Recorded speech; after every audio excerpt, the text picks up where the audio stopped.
सभी विद्यार्थियों को नमस्कार। सेंट एंजल्स की ऑनलाइन कक्षा में आप सभी का स्वागत है। मैं उम्मीद करता हूं कि आप सब स्वस्थ होंगे। आज मैं आपके सामने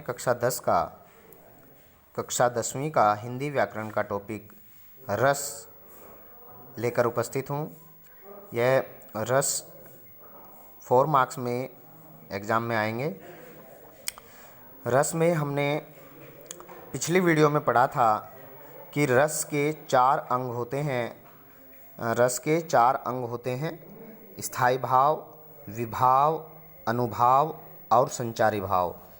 स्थायी भाव, विभाव, अनुभाव और संचारी भाव।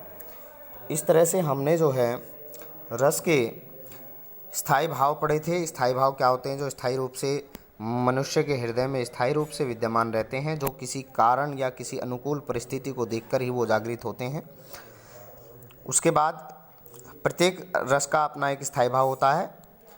तो दूसरा जो पॉइंट होता है वो है विभाव।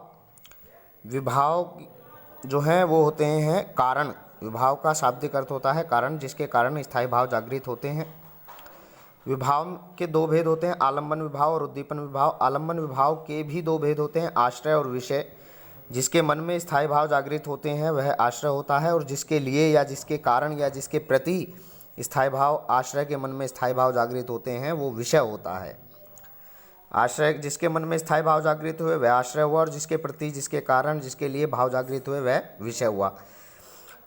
अब बात आ जाती है उद्दीपन पे। उद्दीपन का अर्थ होता है जो भाव जागृत हुए हैं उनको उद्दीप्त करे, उनको और अधिक तीव्र करे, उनको और अधिक तेज करे, उन भाव को और अधिक बढ़ाए, तो उन्हें उद्दीपन विभाव कहते हैं। उद्दीपन विभाव कहा जाता है। भाव को और अधिक तीव्र करने वाले को उद्दीपन विभाव कहते हैं। अब ये सेकंड पार्ट था, सेकंड अंग था विभाव रस का। अब तीसरा अंग पढ़ेंगे हम, अनुभाव। यह तीसरा अंग है। अनुभाव जो है वो भाव के उत्पन्न होने पर, अनु का अर्थ होता है पीछे, जो भाव के उत्पन्न होने पर उसके बाद जो उत्पन्न होते हैं, उसके बाद के जो भाव होते हैं। अनुभाव भाव के उत्पन्न होने पर जो क्रियाएं होती हैं, जो रिएक्शन होता है, जो शारीरिक क्रियाएं होती हैं, उन्हें अनुभाव कहते हैं। जैसे मेरे अंदर एक भाव उत्पन्न हुआ, मान लीजिए मैं कक्षा में पढ़ा रहा हूँ और कक्षा में 2 विद्यार्थी बात कर रहे हैं, लेकिन मैंने उन्हें पहले 2-3 बार सचेत कर दिया है, फिर भी वह बात कर रहे हैं, तो मुझे मेरे अंदर क्रोध का भाव उत्पन्न हुआ। क्रोध का भाव उत्पन्न होने के बाद मैंने उन्हें बड़ी अच्छे से लताड़ लगाई, उनको बहुत अच्छे से डांटा, लेकिन वह फिर भी नहीं माने। तो उनके जो दोबारा जो उन्होंने हरकत की, दोबारा जो वो बोले, जो दोबारा उन्होंने डांटने के बाद भी बात की, उससे मेरे क्रोध की जो भाव है, वह क्रोध का जो भाव है वह और अधिक तीव्र हो गया। तो उनका बोलना वो उद्दीपन विभाव हो गया। अब मैं तो यहाँ पर आश्रय हूँ, क्योंकि मेरे अंदर क्रोध का भाव उत्पन्न हुआ है, जागृत हुआ है। वो 2 बच्चे जो बात कर रहे थे वो विषय हैं, क्योंकि उनके कारण, उनके द्वारा मेरे अंदर उनके प्रति क्रोध का भाव उत्पन्न हुआ है। अब मैंने उनको जो डांटा, उनके पास जाकर के उनको धमकाया, डांटा, वो अनुभाव हुआ। और मैंने जब वो नहीं माने तो मैंने उनको 2-2 चांटे लगाए, 2-2 थप्पड़ उनको मारे, तो वो भी एक मेरी बॉडी रिएक्शन हुई। वो क्या हुआ? वो एक अनुभाव हुआ। अब उनको मारने के बाद में मेरे मन में फिर कुछ भाव आए, जैसे कि मैंने उन्हें गलत मारा। फिर थोड़ी देर बाद वो भाव दूसरा आया कि मैंने उनकी भलाई के लिए उन्हें मारा है। फिर तीसरा मेरे मन में भाव आया कि मैं उन्हें डांट देता, शायद वो सुधर जाते। फिर मेरे मन में एक भाव आया कि नहीं, मैंने ठीक डांटा है उन्हें, आगे से वो यह गलती नहीं करेंगे। तो जो ये भाव बार बार आ रहे हैं, बार बार जा रहे हैं, बार बार आ रहे हैं, जा रहे हैं, इनको संचारी भाव कहेंगे।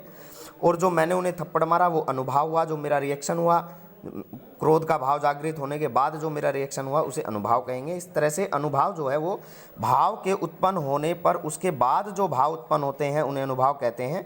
अनुभाव हमने कल पढ़ा था, अनुभाव 4 प्रकार के होते हैं: आंगिक अनुभाव, कायिक अनुभाव, आंगिक या कायिक अनुभाव, वाचिक अनुभाव, आहार्य अनुभाव और सात्विक अनुभाव।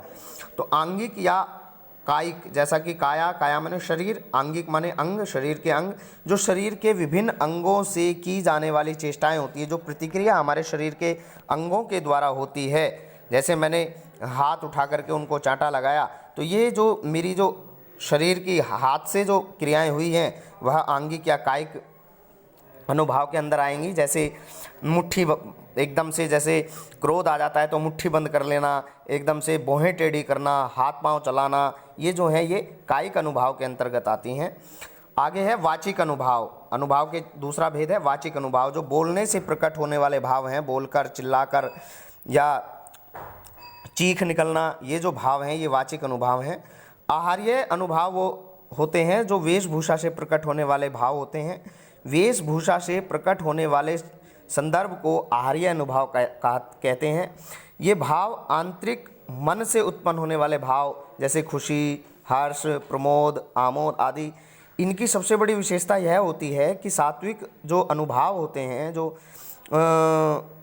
अंतिम फोर्थ अनुभाव का जो चौथा पार्ट है सात्विक, उसमें और इसमें यह अंतर होता है कि जो सात्विक अनुभाव की तरह ये अकृत्रिम होते हैं, यानी ये बनावटी नहीं होते हैं, ये अभिनीत होने वाले भाव हैं। तो इस तरह जैसे कायिक भाव होते हैं ऐसे ही होते हैं ये वेशभूषा के द्वारा प्रकट होने वाले भाव होते हैं। जैसे आपने देखा होगा, जैसे मन में उत्पन्न होने वाले भाव के अनुकूल स्वेच्छा से धारण की गई वेशभूषा आहार्य अनुभाव के अंतर्गत आते हैं। जैसे रामलीला में एक सामान्य आदमी को हनुमान या रावण की वेशभूषा आदि पहनाकर उसको रावण या हनुमान की पहचान दे दी जाती है। तो इस तरह से जो वेशभूषा के द्वारा प्रकट होने वाले जो अनुभाव हैं वो आहार्य अनुभाव कहलाते हैं। आगे है सात्विक अनुभाव। सात्विक अनुभाव कौन से होते हैं? जो अनुभाव मन में आए भाव के कारण स्वतः प्रकट हो जाते हैं, यानी उनको कोई भी उनके अंदर बनावटी रूप नहीं होता है, वो स्वयं प्रकट होते हैं, वो पवित्र भाव कहलाते हैं क्योंकि वह स्वयं अपने आप प्रकट होते हैं। सात्विक अनुभाव, सात्विक का अर्थ होता है पवित्र, दिव्य। तो ये सात्विक अनुभाव वो होते हैं जो स्वतः ही प्रकट हो जाते हैं, अनुभाव मन में आए भाव के कारण स्वतः प्रकट हो जाते हैं, वे सात्विक अनुभाव कहलाते हैं। इसमें आश्रय को बाहरी चेष्टा नहीं करनी पड़ती, बाहरी कोई कोशिश नहीं करनी पड़ती, मन के ही ये भाव होते हैं। इनकी संख्या 8 मानी जाती है। तो ये हम आगे डिटेल में पढ़ेंगे नेक्स्ट वीडियो में।